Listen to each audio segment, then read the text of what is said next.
staring true liquidation and bankruptcy in the face when millions of Americans were facing job loss in addition to housing insecurity, our financial markets were being rocked, and our insurance sector was on shaky footing. A group of us came together into the Treasury Department. It almost didn't matter what party you were. And in fact, the previous administration under George Bush kept some of his people there. We stayed together. We worked together to address this economic crisis. I was on the auto rescue team with a man named Steve Ratner. We had an initiative called the Troubled Asset Relief Program, and it was sizable dollars of federal money, of taxpayer money, to save our economy from true devastation. But no one was poking around in the Bureau of Fiscal Service. No one was seeking to get access to taxpayer data or financial information that has to do with the wires and the complication of those goods. We were standing up for people and making a difference for them. So this Taxpayer Data Protection Act, which will push back against these alarming and potentially illegal actions that are taking place, these headlines to the American people are alarming. They are absolutely alarming. The news writes them, but the headline is that Musk has your data, that Musk has control of the systems. As a Treasury appointee, that is unfathomable. That is totally unbelievable and wrong. So our Taxpayer Data Protection Act will seek to make sure that the payment systems don't have reckless interference, that those who have access to them can't just be a special appointee, a political appointee, as how we schedule the appointees. No, it needs to be overseen by someone who has the top security clearance, who has the credentials, who doesn't have the conflict of interest. We love our country and we want what is best for our country. And you heard our leaders say it true. We have to focus on what the American people are facing. Rising costs, home ownership, making systems work for people. We've got fantastic employment, but we've got to do costs. And that is what we are focused on. And the Taxpayer Data Protection Act will stand up to these questions and these concerning behaviors of Elon Musk. And with that, I have a colleague who I'm introducing this bill with, Sean Casten, a very accomplished member of the House Financial Services Committee and a true expert in these matters as well. Thank you, Haley. Thank you to our whole leadership team. Days like today make me so proud to be a Democrat. We are in the midst of a constitutional crisis, and we are doing the work. The amount of work that went through on very short order to deal with this emergency that's coming through is because people who care about their job, who take their patriotism seriously, their oath to the Constitution seriously, and that's what we're here to do. I wish we didn't have to do it, but my God, I'm proud to be on this team. We are here today because there is a narcissistic billionaire running the government who peddles in fascism, is known for his history of lying, short-paying his vendors, terminating employees who challenge his worldview, and using the judicial system as a cudgel against anyone who dares challenge him. And if you are listening to that and saying, is he talking about Donald Trump or Elon Musk, then you kind of get the problem, don't you? The actions that Musk and his IT goons have taken they're illegal, very clearly illegal, but so far unprosecuted actions, have already compromised millions of Americans' privacy and data security. And if you want to understand how nervous you should all be, think about how hard Donald Trump worked to protect his tax returns from becoming public, even under a legitimate subpoena from the House of Representatives. Why do we think that Elon Musk and Donald Trump would like to have access to your home address, your bank records, your history of charitable giving, alimony payments you may have made, child care payments you may be making, all of this private information that you would like? Why do we think they want that information? Why do we think that they want the ability to illegally stop payments that are legally due to hospitals that may be providing women's health care services they don't support, to veterans agencies that are helping our veterans, to Social Security recipients who maybe marched at a rally and said something they didn't like. Why are they doing that?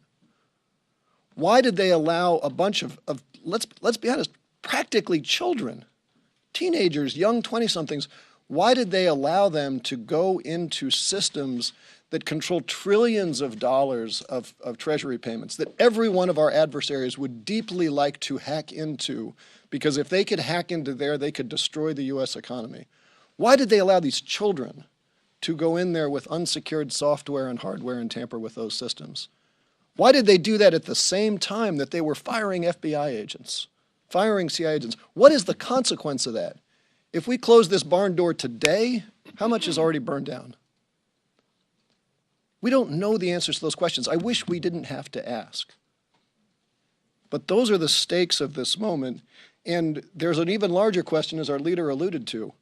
Why is the Department of Justice not enforcing the law and prosecuting these crimes right now? Why do we not have Republicans who all took the same oath we did a couple weeks ago to defend the Constitution against all enemies, foreign and domestic? Why are they standing there doing nothing? I know every one of us was elected to lead. None of us went out in the elections and said, if you elect me, I will promise to cower before the first bully who shows up.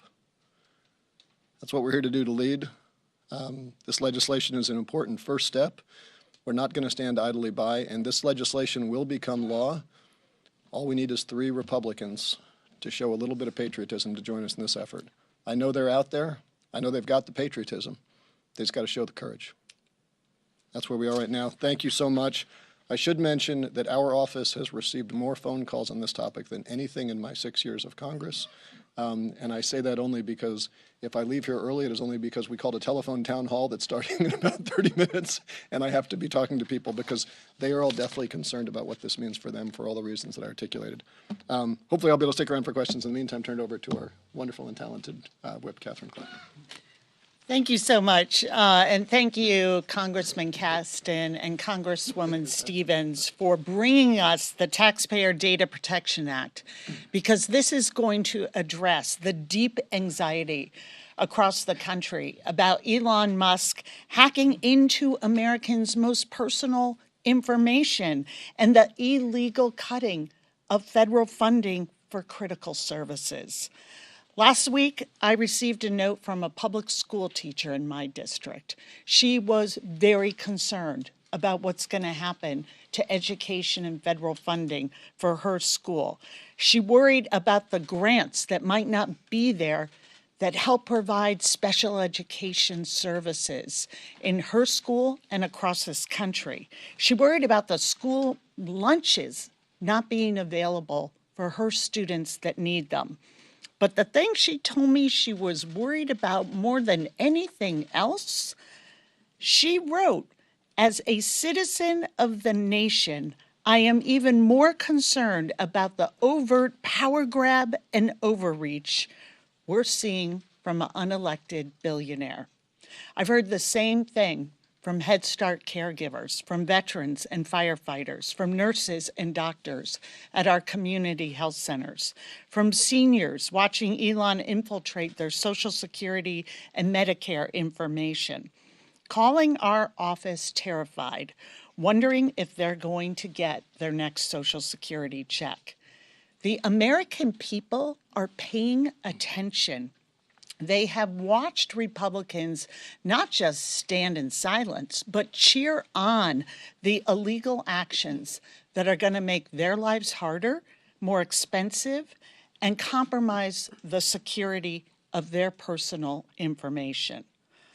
All the while enriching further Elon Musk.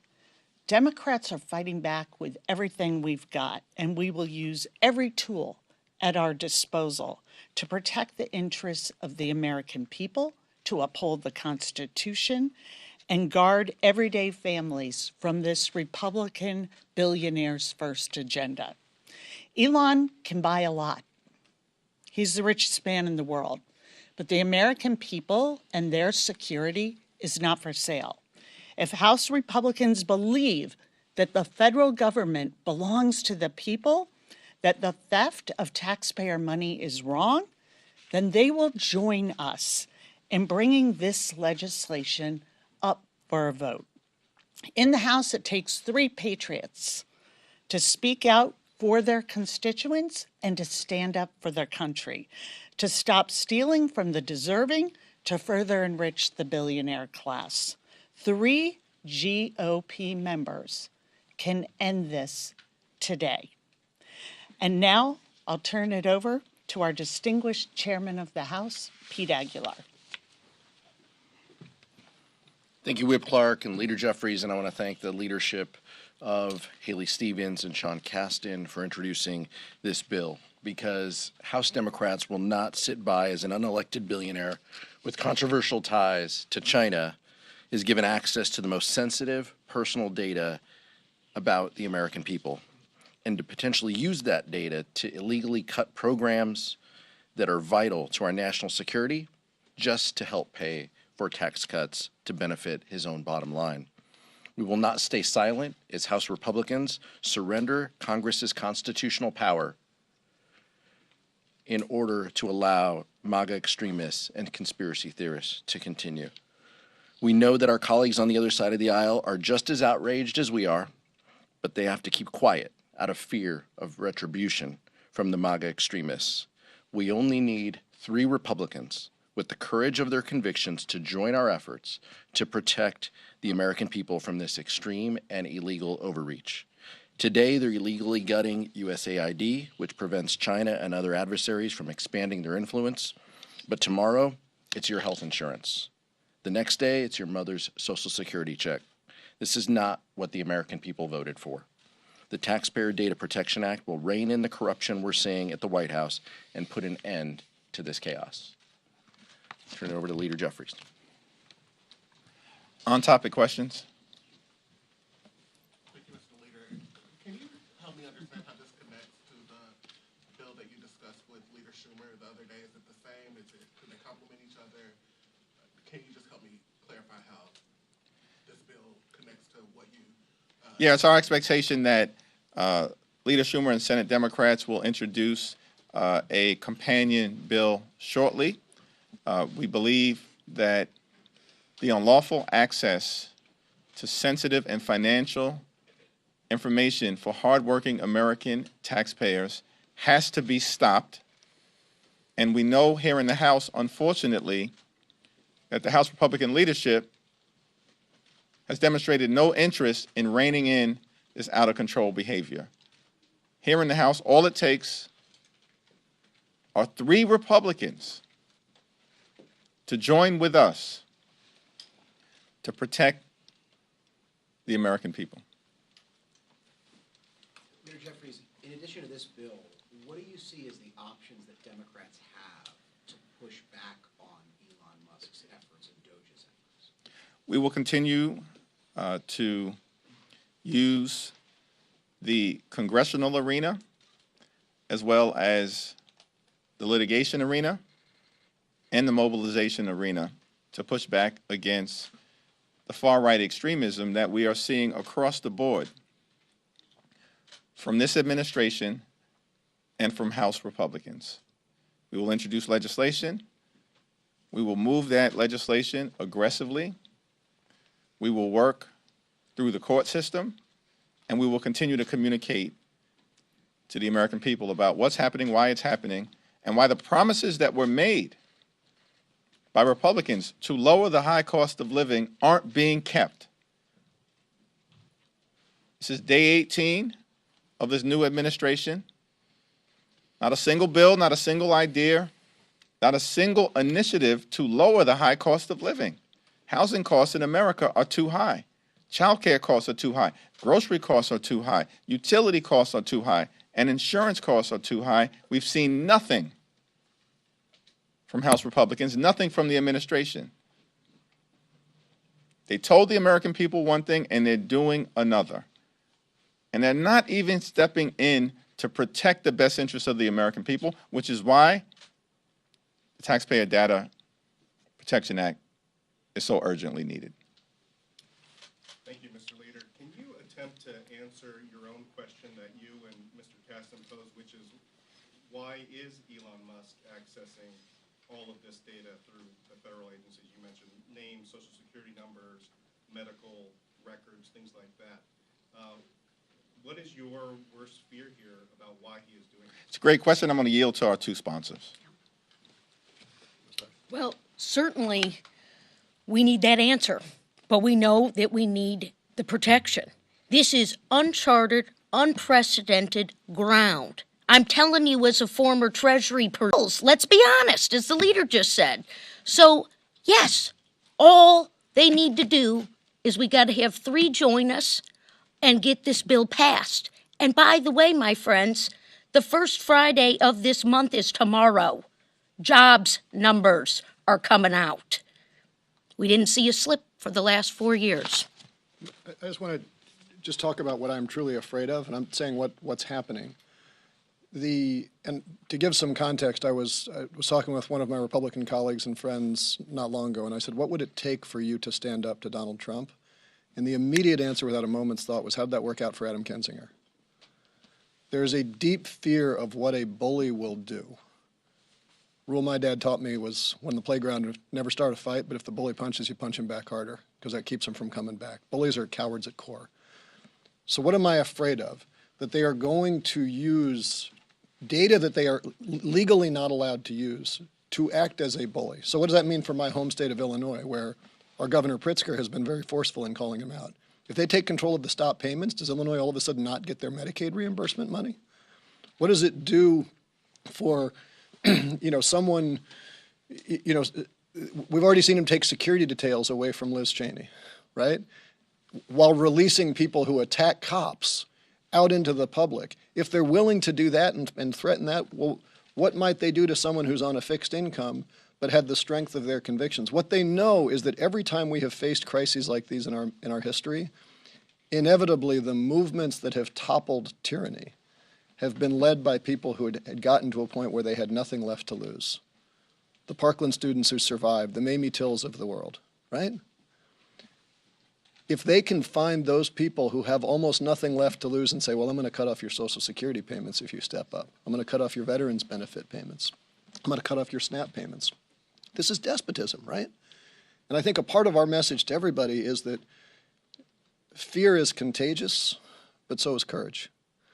And we want to make sure that people act with courage and the strength of their convictions, and hope that what we're showing now maybe spreads to a few folks across the aisle. Yeah. Thank you. You've alluded to this with the 3 Republicans, but just to get clarity, are you talking about a discharge petition?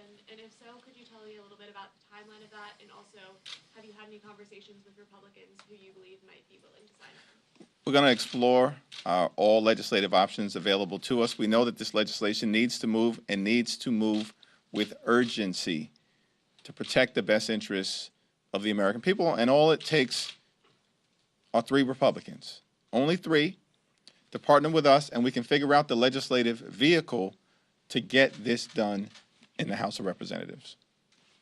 You mentioned relying on litigation as one of the prongs to this approach to Musk and Trump writ large.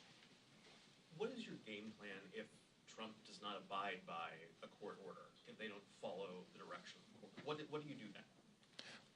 That's a hypothetical. The lawyers are working through those dynamics. That's always a question that litigants have to confront and be prepared for. But we've seen the Article 3 federal court system hold to date, and it's my expectation that the judiciary will continue to hold the line in the best interest of the American people, as will House Democrats in the United States Congress. Thurber? Is there something that can be done in the more immediate moment? This bill seems to be either preemptive or preventative, or a combination of those 2 things. What can stop Musk and this imposition of his perceived authority right now? Is there any mechanism? What we are seeing unfold is an unlawful power grab by a unelected and unaccountable billionaire puppet master who's pulling the strings of House Republicans and apparently the Trump administration. So it's an all-hands-on-deck approach on behalf of hardworking American taxpayers. Legislation, litigation, mobilization, communication with the American people, and that's what we're engaging in. And in fact, on this particular issue, that's what you've seen occur.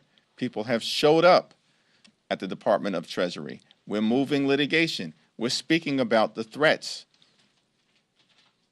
to the American people presented by these extremists having access, think about this, to names, birth dates, Social Security numbers, addresses, and bank account information. And so this legislation is an important step in one of the arenas that will continue to be part of our all-hands-on-deck effort. Last question. You alluded to this a little bit earlier about Speaker Johnson and Leader Thune not stepping up and standing up to the president or Elon Musk. Do you feel like Leader Thune and Speaker Johnson are abdicating their constitutional authority by allowing the president and Elon Musk to overstep, especially when it comes to Congress's authority? And do you think we're in a constitutional crisis? Let me simply just say that House Democrats will continue to make clear to our Republican colleagues that we will work with anyone in this town to solve problems for the American people, to drive down the high cost of living, to secure the border while protecting dreamers, farm workers, and families, and keep our communities safe. We'll work with anyone to bring the American dream to life and bring our jobs back home. But that's not what we're seeing from House Republicans, and that's unfortunate. Will you withhold votes? Thank you, everyone. On Thank you. funding or the debt Thank you, ceiling? everyone.